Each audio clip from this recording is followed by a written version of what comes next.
Hey, my friend, and welcome to Aligned to Rise, the podcast for ambitious women who are ready to rise above their symptoms, release old limitations, and fully rise into their true power and potential. I'm your host, Alyssa Chavez, functional nutritionist, performance coach, and former endo and infertility warrior who knows what it's like to feel held back by your body and your beliefs. I've taken a journey of true healing from the inside out so that I can show up feeling great in my body, confident and unstoppable. And now I'm here to help you do the same. Through a blend of functional nutrition and deep mindset work, this show will empower you to reclaim your vitality, trust your intuition, and live unapologetically in your purpose. If you're ready to align your body, mind, and spirit so you can rise to your highest potential, you're in the right place. Let's rise, my friend. This show was created for educational purposes only and should not be used as a replacement for medical advice or treatment. Hey, my friend, and welcome back to the podcast. Okay, so we're going to be talking about a topic that, to be perfectly honest, I have been kind of trying to avoid, but so many people have been asking me about it that I just couldn't go on without addressing the elephant in the room here. And that topic, my friends, is GLP-1s. GLP-1s, in case you haven't noticed, are everywhere right now. And the conversation about them has gotten very loud and sometimes very polarized. There is one camp that is talking about how it's a miracle drug, and another camp that's saying that you're taking the easy way out. Now, I am not here for either camp. I am here, my friend, to help you to make an informed decision for your own body, because I fully believe that everybody should have the full picture, all of the information at hand, and then be able to make the best decision for yourself. So this is not a pro GLP-1 episode. This is also not an anti-GLP-1 episode. And I also want to be perfectly clear that I am not a medical doctor. I am not even an expert in GLP-1s. That is not what I'm here for, right? If you want true medical advice, please go and speak to a licensed medical professional who can guide you on that front. What I am here to do today is to guide you on basically the considerations you should be taking before really diving into any medication, to be perfectly honest. But just because the GLPs have been so popular and so widely talked about, I just really wanted to touch base on that today. So that's what we're going to do. So what you should have by the end of this episode is a clear list of questions to bring to yourself and to your practitioner who you're working with on what to be asking before saying yes or saying no. So this isn't about hype. This isn't about shame or guilt or any of the things. It's just about finding clarity on what's going to be best for you and your own body, because really that's what I'm all about here, my friend. So, who am I to even be talking about this? I'm asking myself that question at the present moment too. But I am a functional nutritionist. I work with women primarily who have endometriosis, who have maybe period issues, who have struggles with hormone health, gut health, things like that. And really the reason I'm talking about this, like I said, is just because I'm getting so many questions about it. I've had clients who have been asking, women in my community who have been taking them or are considering them. And I found that the loudest voices in the space tend to either be really heavily promoting them or really heavily being anti-GLPs. And so I just wanted to find that nice balanced approach. I will share my own thoughts and perspective, but I am not gaining or losing anything either way, really. I just want you to be able to make the best decision for your own body. So my lens is really coming from a functional and root cause perspective, but not necessarily anti-medication. I do believe that everything that we have available to us in this day and age are tools that need to be used in a manner that's going to be healthy for you. So this can be a tool. The question is just whether it is going to be used as a tool or as a substitute for deeper work. So let's unpack this. Let's start to really dig into all the pros and the cons and the questions that we really should be asking. So first of all, I want to really be open about the benefits, right? Because I have had clients who have been on GLP-1s. I've had conversation with women in my community as well who have been on these medications, and just stories that I've heard over time as well, because this is something I've looked into quite a bit myself just because of the type of work that I do. And I have seen and heard many stories of women who have seen genuine reductions in inflammation, who have seen real reductions in pain and symptoms, have seen improvements in blood sugar regulation, metabolic markers, and for some women, just honestly, the emotional relief of finally seeing changes in their body after years of struggling. And there is such validation in that as well.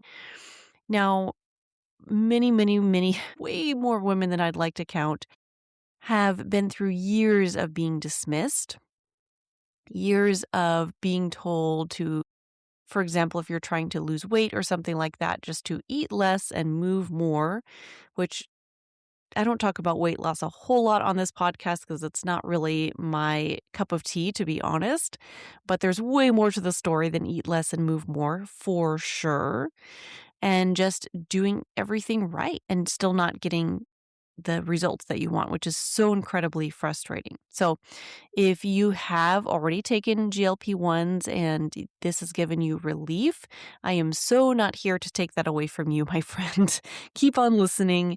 And again, just make the decision that's right for you and your own body. I know I'm probably going to say that a lot in this episode, so just bear with me.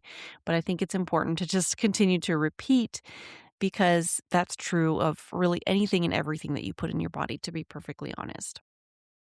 Okay.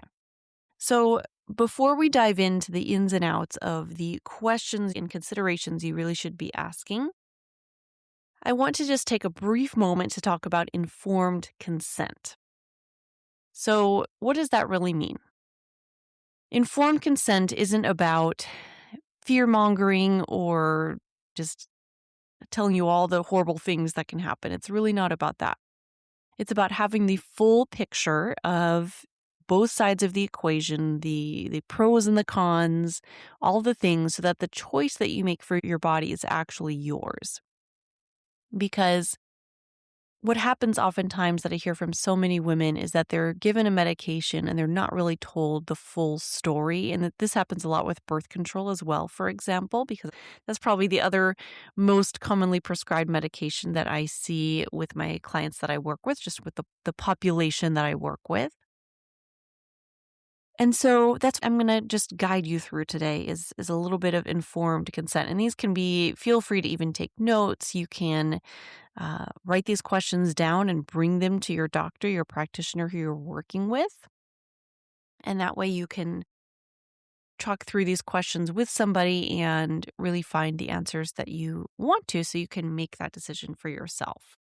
So, practical questions. First of all, before you talk to that practitioner, I want you to ask yourself, am I sourcing this from a legitimate, knowledgeable practitioner? So I actually have a friend who is a nurse practitioner, and she works with peptides and all kinds of things like that.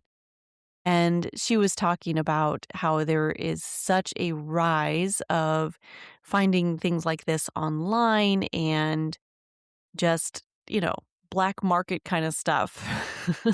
And that can be really definitely a huge consideration. Now, I know a big part of that is that these medications can be expensive and often aren't covered by insurance. So I totally understand how people are looking for a more affordable route if they really want to take these. But at the end of the day, we really come back to the whole matter of safety and dosing and everything. I know dosing is a whole consideration in and of itself, which I'm not going to talk about a whole lot today because, as I said, I really don't have enough expertise to be able to talk about that. But just from things that I've heard, there seems to be a wide range of what is considered good and healthy as far as dosing. I will hear people talk about microdosing, and it seems like that is a very wide range that people are calling quote unquote microdosing. So just be very wary and cautious around that. Do your research on what that actually means and the practitioner that you're working with, and make sure that there is somebody who is legitimate, who is knowledgeable, who works with these type of medications a lot, has a full understanding, has done their research, and really understands how these work in the body, all the things. So that's definitely an important piece of the puzzle, is that you want to work with somebody who understands what they're doing. And then we want to also look at side effects. And that's obviously has to be a consideration anytime you're going to take a medication. So, and are you prepared for the possibility of those side effects? How will your body handle that if you do have those side effects? Things that I've heard about can be things like nausea, vomiting, diarrhea, constipation, abdominal pain, reflux, fatigue, headaches. There can be more serious considerations that have come up for people like gallbladder issues, pancreatitis, gastroparesis. These are conversations you want to have with your prescribing provider, and also consider, are those side effects that you're willing to risk. It's not to say that everybody's going to have those side effects, but those are some of the common things that are coming up. What I see sometimes is that people who are already experiencing some of those symptoms just from day to day life, is there a potential for that to worsen those symptoms? Is that something that you're willing to risk for yourself in taking these medications? The answer might be yes, the answer might be no, but I think it's important to understand what those considerations are. And then I think it's also important to understand what these GLP-1s are actually doing in your body. And again, I think this is important to understand always, when you're considering putting something in your body, just understanding how it actually works, what it's actually doing in your body, I think is so, so, so crucial. So, just to give kind of a brief overview of that today, because as I said, this is not my area of expertise, but just from having done my own research and understanding, is that GLP-1 stands for glucagon-like peptide 1. It is actually a hormone that your body produces naturally in your gut, and it does help to regulate blood sugar by increasing insulin secretion. It also slows down how quickly your stomach empties when once food enters it, and helps with the signaling to your brain that you're full. So basically, the GLP-1 medications mimic the effects of that hormone and amplifies that natural process, which, may sound great up front. But again, I think this is also important to look at. And this is something we'll dive into more in a little bit as well. But just if that's something that your body is doing naturally anyway, are there ways to support that process without necessarily having to rely on medication, right? Because at the end of the day, when there is a process that your body's already doing, I think it's important to take a look at that. Just, okay, if that process is maybe a little bit sluggish in my system, is there something that I can do to support it? And we're going to dig more into that in a little bit. So just stay tuned, stick with me here, and we're going to dig into some of that, because if you've been with me any length of time, that's really what I do. Is I like to dig deeper. I like to look at the things on the surface, but also dig beneath the surface and just what is actually going on underneath the hood. What can we actually do to support the body as a whole without just slapping Band-Aids on symptoms? Because I know I got super frustrated with that for myself. And I've seen many, many of my clients get frustrated with that as well. Just wondering, wow, how can I actually support my body holistically and in the long term and, get to the root of why that's happening in the first place? The other thing I think women should be aware of is the whole thing with muscle mass. I know I know there's an important piece of the puzzle with needing to protect your muscle, the lean muscle mass. Definitely, if you do end up going on these type of medications, getting yourself plenty of protein in your diet, doing resistance training, things like that, because that can really matter for the long term health, metabolic health, bone density health, all of the things. I think it's important to also look at just, are you getting enough nutrition in the first place?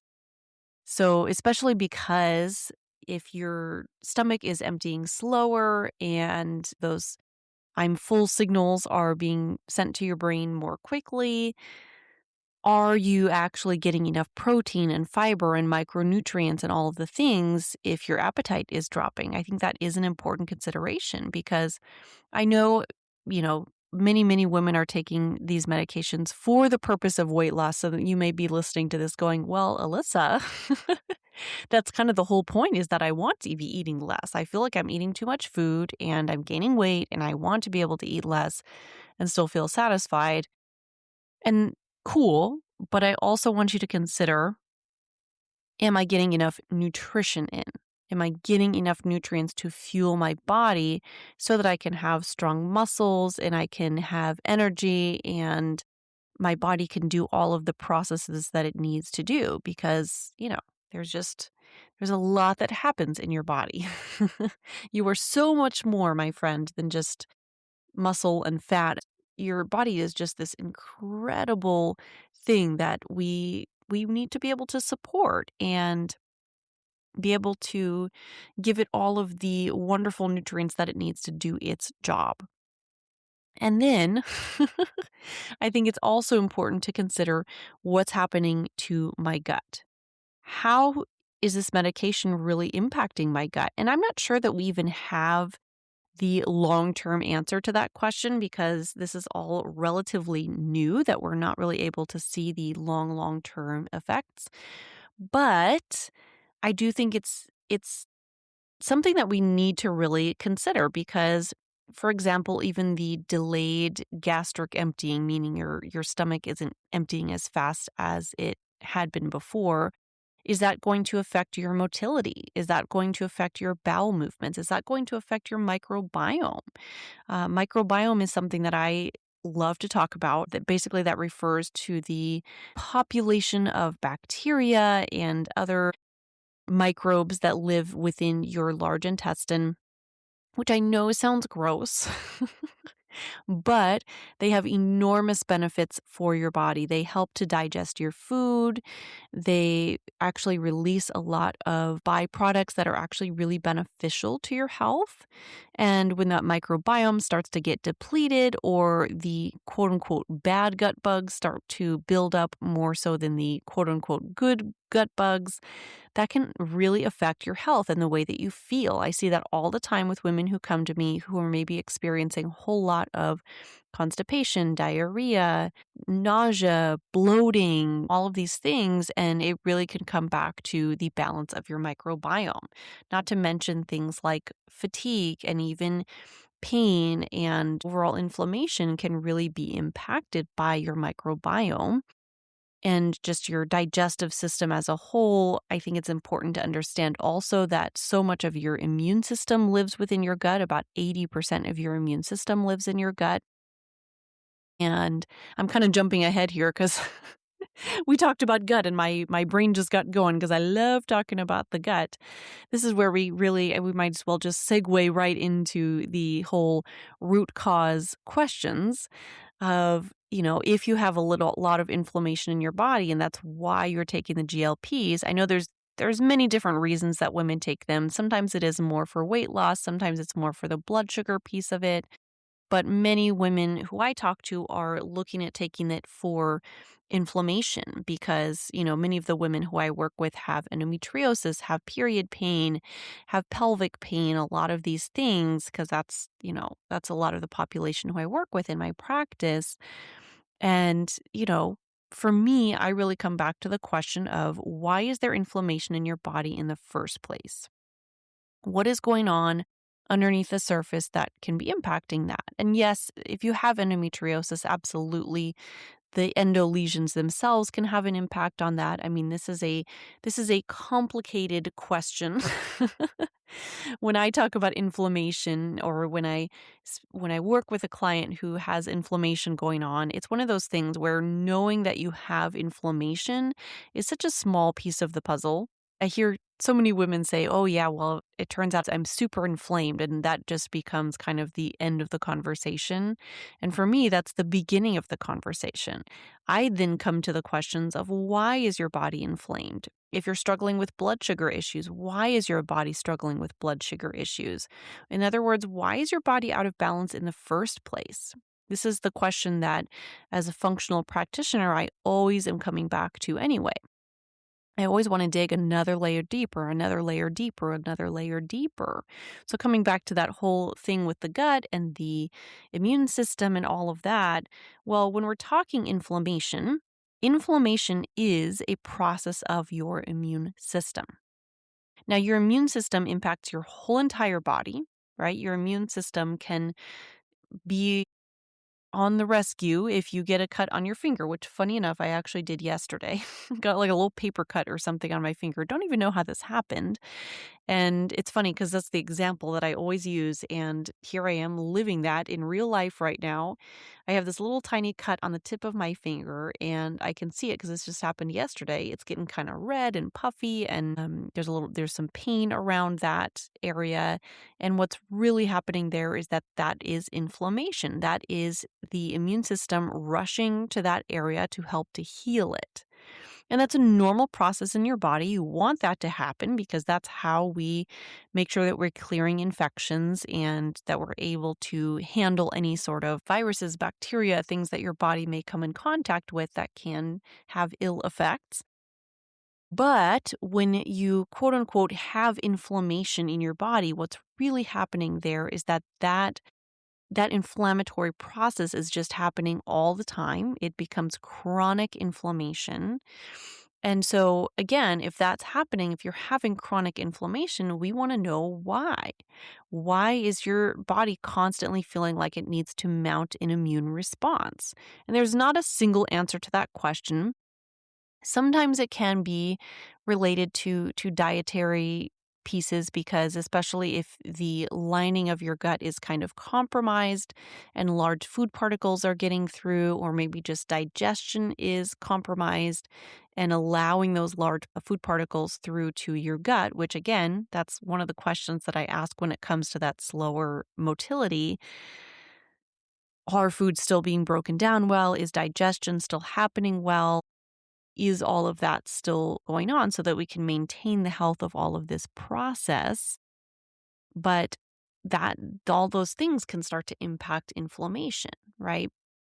Blood sugar can also really impact inflammation, which may be why many women are feeling better, feeling less inflamed when they're on these medications. But then I come back to that same question of, well, why is blood sugar out of balance in the first place? What can we actually do to support your body's natural processes?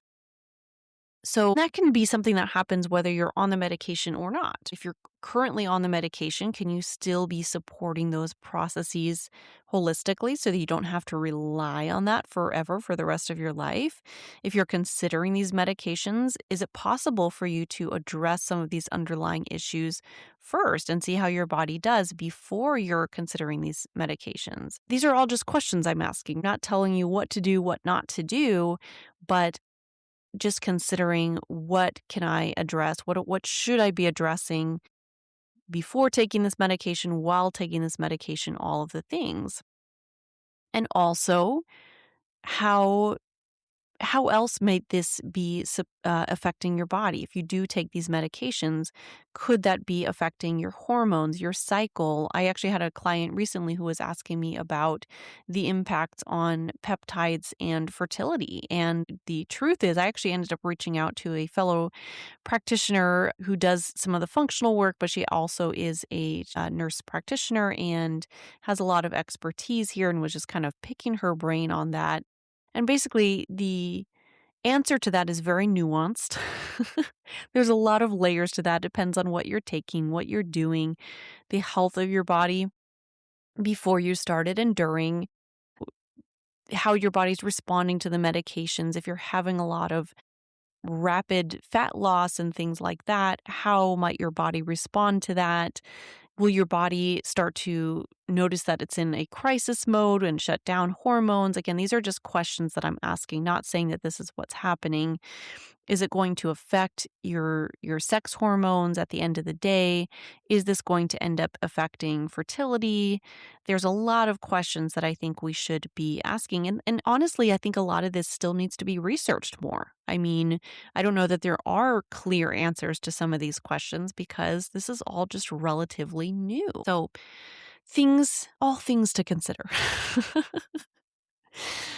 Now, the other thing that I think we should all consider too is just how long do you want to be taking this medication, right? Because I've known some women who maybe say, you know what, I understand that there may be some side effects, there may be some, negative impacts on this medication, but I also really want the positive impacts of this medication.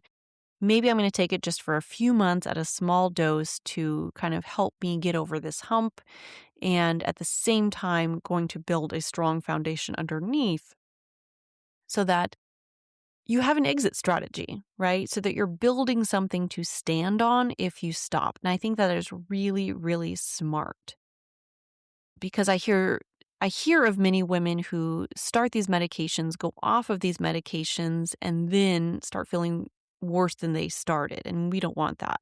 You don't want to have to rely on these medications. And the more that you have a strong foundation, you're building up your own health underneath the surface as well, I think is so important if it's not something that you want to have to rely on in the long term. So the real question is, can I use this as a tool while still doing the foundational work rather than instead of it? And that's really, again, I am a functional practitioner, so of course I'm going to think that way. I'm always thinking about how you can support your body foundationally. Um, the medication can reduce inflammation and quiet the noise and all of the things, and maybe give you the breathing room that can allow you space to be able to then support your gut and hormones and blood sugar and nervous system and do all of that work that needs to be done. That's really the way that I see it in the long term, is thinking of it as a tool and not a replacement for doing that deeper work, right? Because at the end of the day, I always say this again and again and again, we'll continue to say this. When you have symptoms coming up in your body, including those symptoms of inflammation, maybe you're experiencing pain and fatigue and symptoms like that. And honestly, even if you're holding on to weight and haven't been able to lose it, that can also be a sign of inflammation, because oftentimes your body holds on to weight because it doesn't feel safe to let go of it. Essentially, it feels like it's in a bit of a crisis mode and just needs to hold on to some of that weight in order to feel safe and feel like it has some stores to hold on to. So doing a medication like this may help your body to release some of that, but at the same time, what we really need to understand is how to support those deeper foundations that your body really needs to feel good in the long term. So I think of it as a tool that you can choose to use or not to use, but not a replacement for everything else. I hope that makes sense. So again, after listening to this episode, I hope that you have more of an understanding of just what questions to ask, who to go to, who to talk to. But at the end of the day, I think the most important thing to know is just that this is your body. This is your decision. You deserve to make that decision with the full picture. And never forget that, my friend. I feel like so many women I have come to me and just feel like, after talking to their doctor, that taking a medication is their only choice.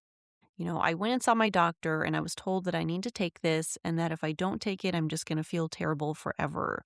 And that's terrifying, especially if you're already not feeling well, you're already having health struggles, you've had chronic symptoms going on that you just don't know what to do with, and you have a doctor telling you basically this is the only way. That's scary. And trust me, I've been there myself. The reason I'm so passionate about women going into these conversations with informed consent is because I've been there myself. I've been put on medications that I honestly either wish I wouldn't have, or at the very least wish I would have had more of a game plan with it, but been better able to support my body at the same time, had a better understanding of how these medications are working in my body. I really wish I had more of a picture before saying yes to these medications, because at the end of the day, any medication, you have the option to say yes or say no, right? And I do think it's warranted to have a solid conversation with a licensed practitioner about that before you make that decision. But I do think it's important to have a full understanding and do your research, my friend. Yes, it takes some time. Yes, it can be not very fun sometimes to take time out and read maybe boring research papers or whatever. But if you're even considering these medications, I do think it's very warranted to look carefully at what the side effects are, what's really in the medication, how it's actually working in your body. And especially nowadays that we have so many resources at our fingertips, you can find this information on your phone. um, Definitely do that. Do your research, understand what's actually happening in your body so that you can make the best decision for yourself and for your long-term health, taking all of that into consideration. And my friend, if you are looking to have some of that foundational support, either alongside whatever path you choose, alongside whatever decision you make, I would love to chat with you about that, because that is the work that I love to help clients with every single day, working on supporting those systems so that you can feel really, really good in the long term. So there is always a link in the show notes where you can book a free 30-minute consultation with me, and I'd be happy to chat through your unique situation with you. All right, my friend, so much love to you. Thank you so much for being here in today's episode. Be sure to subscribe to the podcast so that you don't miss a single episode moving forward, because we have so many more conversations to have. All right, my friend, have the most wonderful day.